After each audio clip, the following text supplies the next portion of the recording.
Contextualizando. Uma das curiosidades mais interessantes e mais relevantes que nós encontramos da cidade de Éfeso é a biblioteca. Uma biblioteca que foi construída para abrigar 12 mil rolos e para também servir de mausoléu para Celso. Celso exatamente era um senador romano. Esse senador, ele tinha uma paixão muito grande pelos livros, ele tinha uma paixão muito grande pela cultura e ele construiu todo esse monumento com recursos próprios e é considerado um dos monumentos mais interessantes, mais relevantes da cidade de Éfeso. Você precisa conhecer essas imagens, precisamos conhecer essa história.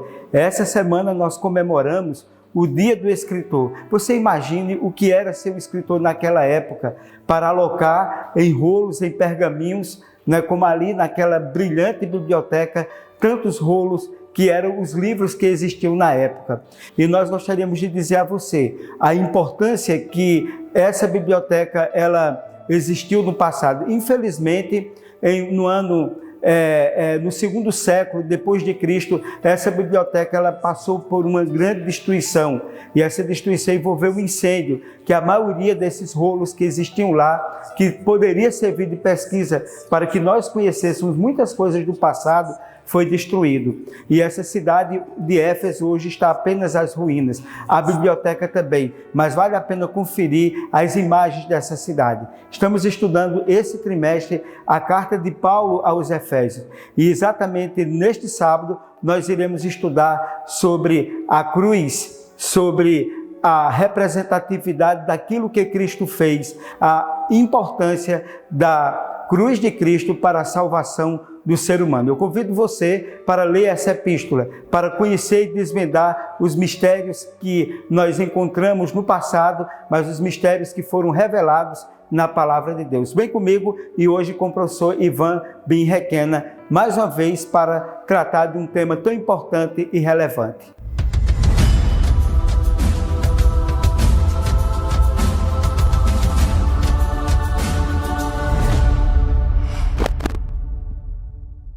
Professor Ivan, mais uma vez, feliz sábado, seja bem-vindo ao nosso canal. O professor já está viciado, um vício bom, um vício que, vamos dizer assim, que traz dividendos, né? Amém. O povo gosta muito, né? Quando eu chego na igreja no sábado, aí tem um irmão que diz, né? Foi o professor Ivan hoje, né? De novo, né? Gostei muito, né? Entendeu? Então o professor está ganhando uma legião de fãs, entendeu? Amém, vamos lá. Hoje, professor, a gente tem mais um estudo da Epístola de Éfeso, né, que tem como título Expiação Horizontal, a Cruz e a Igreja. Um tema muito importante, um tema relevante, né, um tema assim, palpitante, porque fala da salvação, né, desse encontro, dessa conexão, do desmanchar barreiras e o céu chegar até aqui à Terra e salvar o ser humano. Professor Ivan, o que é que o senhor poderia dizer como nota introdutória do estudo de hoje? Ok. Professor Matusalém, um feliz sábado a todos os nossos irmãos e amigos que nos assistem aí por esse canal maravilhoso. Olha, realmente, professor, no templo real, lá no passado, não é? Os judeus conseguiram colocar uma cerca em volta lá da parte principal, um muro mesmo, né? A lição até chama de balaustrada, que era uma cerca mesmo, para os gentios não podiam ultrapassar aquilo ali, sabe? Então, ou seja, é uma atitude pobre, medíocre, não é? Deveria ser o contrário, o templo deveria estar aberto para que todos viessem adorar, conhecer a Deus, não é? Então, Jesus ele vem para derrubar essa cerca em todos os sentidos, tanto física quanto tanto literal quanto não literal, né? Então ele vem e derruba esse muro de separação. Os gentios agora são um povo apenas com os judeus, né? Porque Deus, através de Cristo, ele quer realmente unir a todos.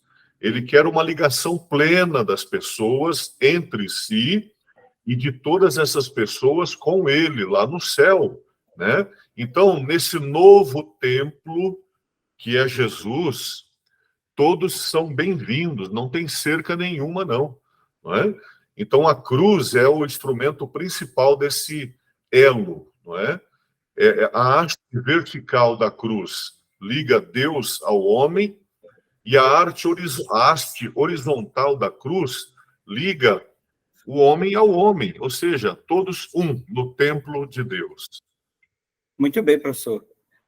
Aproximados em Cristo, o senhor já dá, quando o senhor ensaia essa introdução, o senhor fala isso. Então, aqui ele apresenta Efésios, capítulo 2, versículo de 1 a 3, que diz: Ele vos deu vida, estando vós mortos nos vossos delitos e pecados, nos quais andastes outrora, segundo o curso deste mundo, segundo o príncipe da potestade do ar, do espírito que agora atua nos filhos da desobediência, entre os quais também todos nós andamos outrora, segundo as inclinações da nossa carne, fazendo a vontade da carne e dos pensamentos, e éramos por natureza filhos da ira, como também os demais. Olha que texto forte. Aí ele faz a comparação ao mesmo capítulo, né, ao versículo 11 e 12 agora do capítulo 2. Portanto, lembrai-vos de que outrora vós gentios na carne, chamados incircuncisão por aqueles que se intitulam circuncisos na carne, por mãos humanas, naquele tempo estáveis sem Cristo, separados da comunidade de Israel, e estranhos às alianças da promessa, não tendo esperança e sem Deus no mundo. Professor, aqui tem uma descrição, né, que Paulo faz no capítulo 2, no versículo de 1 a 3, como foi lido, e o versículo 11 e 12. O que ele destacou, né, o que Paulo destacou aqui, escrevendo aos Efésios, na nova descrição do passado daqueles que faziam parte da igreja de Éfeso. Ele faz, como o senhor já deu uma introdução aí, né, esse elo. Como é que o senhor poderia aprofundar esse tópico aí para a gente? Então, professor, o apóstolo Paulo, ele escreveu aos gentios convertidos ao cristianismo, né?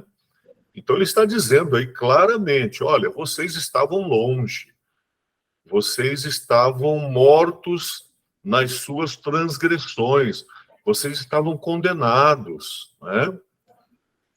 Vocês não tinham acesso ao plano da redenção, porque os judeus, eles fecharam ali o templo, o local de adoração, e diziam, como quem dissesse, né? Olha, isso aqui é só nosso, né? Não entrem aqui. Agora, Paulo está dizendo o quê? Em Cristo, vieram todos para perto, eles foram aproximados do plano da redenção, eles estavam sem Deus no mundo, não é? Antes da sua conversão. Agora eles estão com Deus, não é? Foram aproximados uns dos outros, inclusive os gentios convertidos estão aproximados dos judeus, tanto judeus não convertidos quanto judeus convertidos, porque no coração da pessoa convertida não há judeu, grego, não é? Gentil, não há nada disso. São todos um povo só, né? Então, professor, a cruz, nesse contexto todo, ela quebra essa ruptura que havia entre eles, né? Agora, os que estavam longe, agora estão bem próximos uns dos outros e todos juntos bem próximos a Deus. Essa é a realidade, né? Muito massa, muito bom, professor. E agora, mais uma vez, no segundo tópico da lição, ele traz um aspecto interessante, que é a continuidade, isso é a reconciliação. O presente de Deus que vem da cruz. Olha que coisa maravilhosa.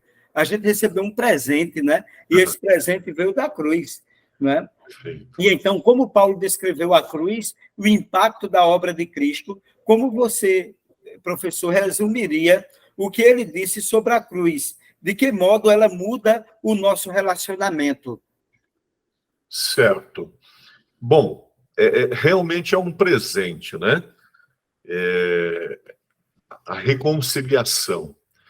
No caso do contexto cristão, em que a cruz é o centro da fé, porque nela o Cordeiro de Deus foi imolado por nós, não é? Na cruz, professor, toda e qualquer separação perde totalmente o sentido. Não há mais sentido em separações, em isolamentos, em exclusividades. Isso não existe mais, porque Deus reconciliou consigo o mundo todo, não é? Em Cristo. Então, a cruz, ela é perdão, ela é redenção, ela é remissão dos pecados. Só para os judeus?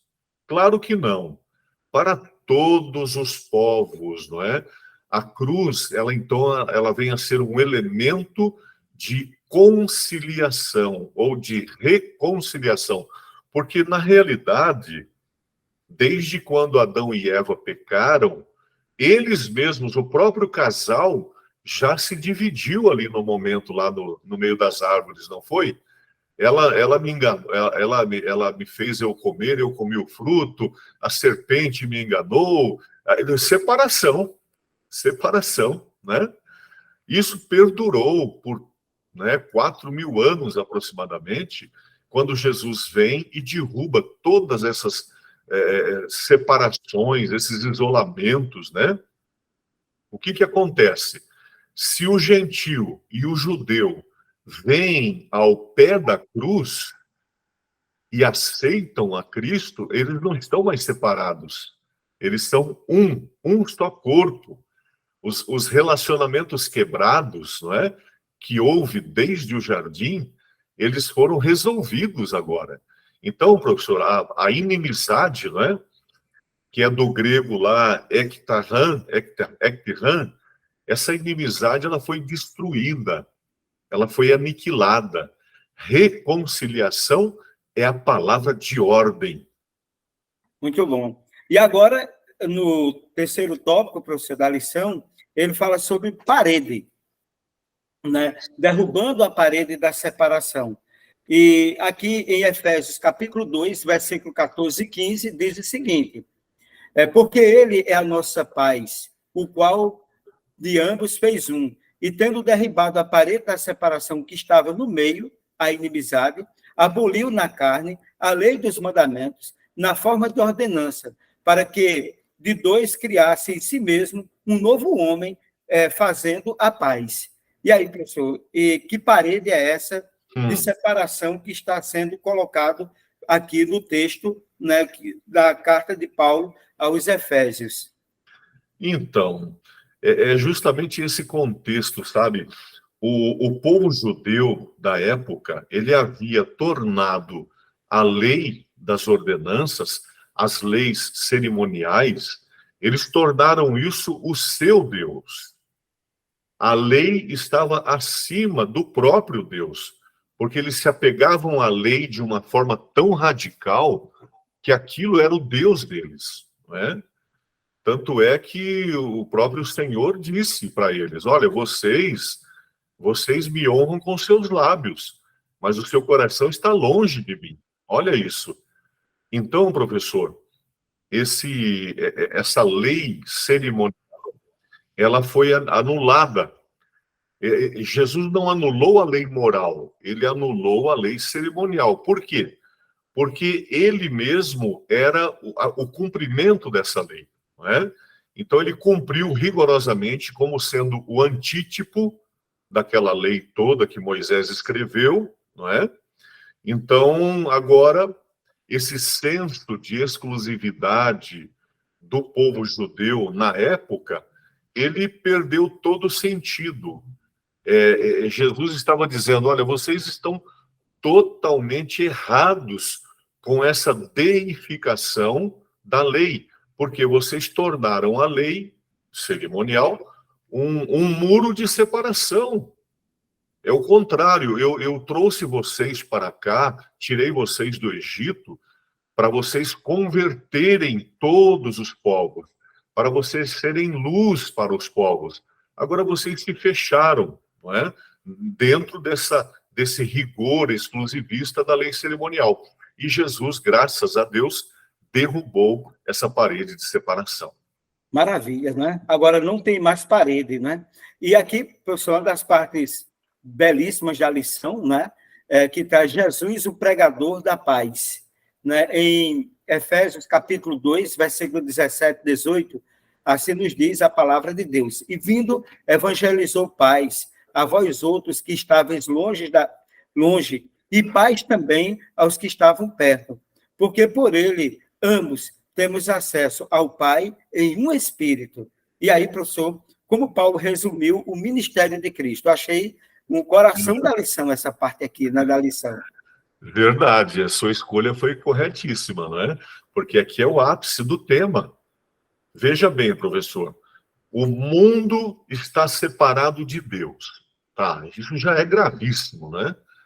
Aí o homem está separado do homem, cada um seguindo aí o seu bel prazer, seus deuses, suas regras e assim por diante. Olha o caos que o inimigo trouxe a esse mundo. Um ambiente de conflito, de ódio, né, de exclusivismo, enfim. Os judeus, eles não aceitavam outros povos entre si ali, na região do templo, não é? Ou seja, uma discriminação.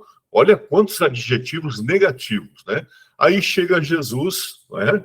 Chega Jesus, um homem simples, um carpinteiro da Galileia, e ele começa a quebrar todo esse contexto de ódio. Ele é o nosso shalom. Shalom é o bem-estar pleno. É o bem-estar pleno não só no relacionamento nosso com Deus, como também no relacionamento nosso de uns para com os outros. Ele resolve tudo, absolutamente tudo que o inimigo tinha plantado de mal. Jesus, que era o pregador da paz para todos, ele traz essa solução.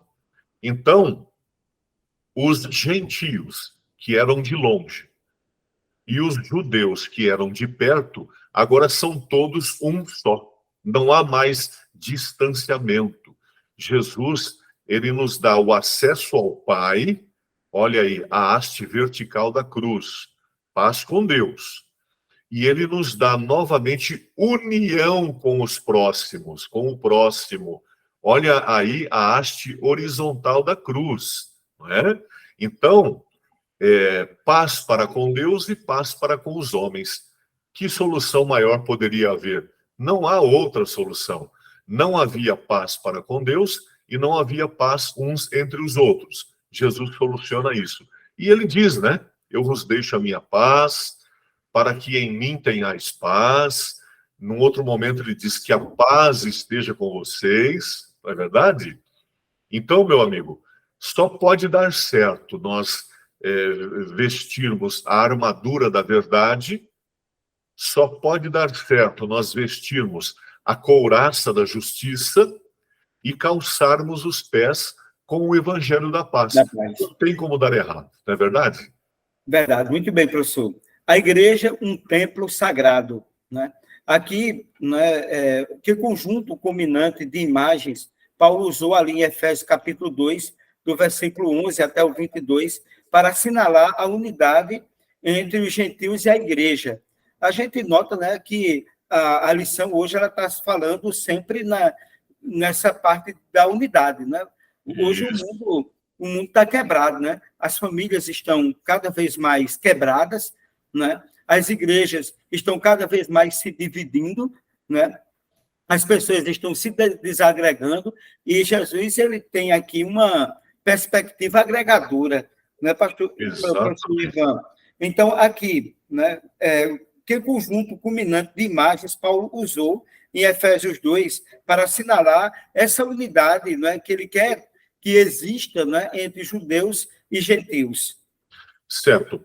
Professor, no novo templo, que é Cristo, não há forasteiros, né? Todos ali que venham adorar são membros, são pessoas de um reino só, de uma mesma nação. Não há judeu, grego, romano, gentil, nada disso. Então, na cruz, Jesus faz de todos os povos um só. E aí o que está acontecendo aqui na parte 5 da lição? Paulo está dizendo assim, olha, vocês sabem aquele templo físico lá em Jerusalém, que vocês não podiam nem passar perto, nem entrar. Sabe aquele templo lá? Esqueçam aquilo. Paulo está dizendo, nós agora não só entramos no templo, nós somos o templo. Ele está comparando, não é? A metáfora do templo é essa. Nós somos pedras do edifício do templo de Deus, inclusive edificados sobre a pedra fundamental, única e suficiente, que é Jesus. Então, gentios, agora vocês não são excluídos do templo, vocês são parte dele. Não é? É bonito demais ver essa metáfora, professor, porque aqueles que eram banidos do templo, agora são pedras vivas desse templo. Né? Todos somos parte viva dessa construção. Amém. Louvado seja Deus, não é, professor Ivan? E, amém. Professor Ivan, tem uma outra questão aqui que ele coloca, né? Como comparar o uso da metáfora da igreja como templo nas seguintes passagens. Então, ele usa aqui a passagem de Efésios 2, 19, 22, 1 Coríntios, 2 Coríntios, né? 1 Pedro, né? Que metáfora, como é que a gente pode comparar o uso dessa metáfora da igreja como templo? Por exemplo, aqui em Efésios diz o seguinte, 2, 19, 22, assim já não sois estrangeiros e peregrinos, mas cidadãos dos santos, e sois da família de Deus, edificados sobre os fundamentos dos apóstolos e profetas, sendo ele mesmo, Cristo, a pedra angular, no qual todo edifício bem ajustado cresce para o santuário dedicado ao Senhor, no qual também vós justamente estáis sendo edificados para a habitação de Deus no Espírito. Que texto lindo, né? E que metáfora é essa aqui, professor, da igreja? Sim. Então, é justamente esse cenário, vamos dizer assim, né? Aquele templo físico no qual os gentios não podiam sequer entrar, havia uma cerca de separação, ele deixou de existir com Cristo. O véu do templo se rasgou quando ele morreu. Então, Paulo está dizendo o seguinte, agora, vocês são o templo de Deus. Aquele templo não existe mais. Onde é que está agora a habitação de Deus? Deus não tem uma habitação na terra? Tem sim. Mas não é o templo de Jerusalém? Não, o templo de Jerusalém não é. Ah, mas então tá, onde é que é a habitação de Deus agora? Você é o templo. Ele diz claramente, para a morada de Deus no Espírito. É isso, professor. Essa metáfora é maravilhosa. Paulo, inclusive, diz que aí que nós somos lavoura de Deus e templo de Deus. Ou seja, o agricultor, ele põe as suas mãos para cultivar. Ele vai pessoalmente ao campo. Ele semeia, ele ajuda na germinação e ele colhe. Ele está envolvido pessoalmente. Ele está dentro do terreno da lavoura. E no caso do templo, é a mesma coisa. Nós somos o templo. Nós estamos construídos como templos de Deus sobre a rocha, sobre a pedra fundamental, que inclusive foi rejeitada pelos líderes judeus. Muito bem, professor. Tema maravilhoso, né? O tema central, Cristo, que é o tema central, né? No livro de Efésios são 49 vezes que o nome Jesus é citado, né? Hoje traz Jesus como essa ponte que nos traz a paz, que nos traz a segurança, que é agregador, né? Que nos traz exatamente a certeza e a convicção de que nós estamos linkados com o céu. Né? Professor, quais são as ideias que o senhor poderia dizer que são mais relevantes nesse tema que nós estudamos hoje? E se o senhor tem algum relato de experiência sobre aquilo que foi estudado que gostaria de compartilhar? Claro.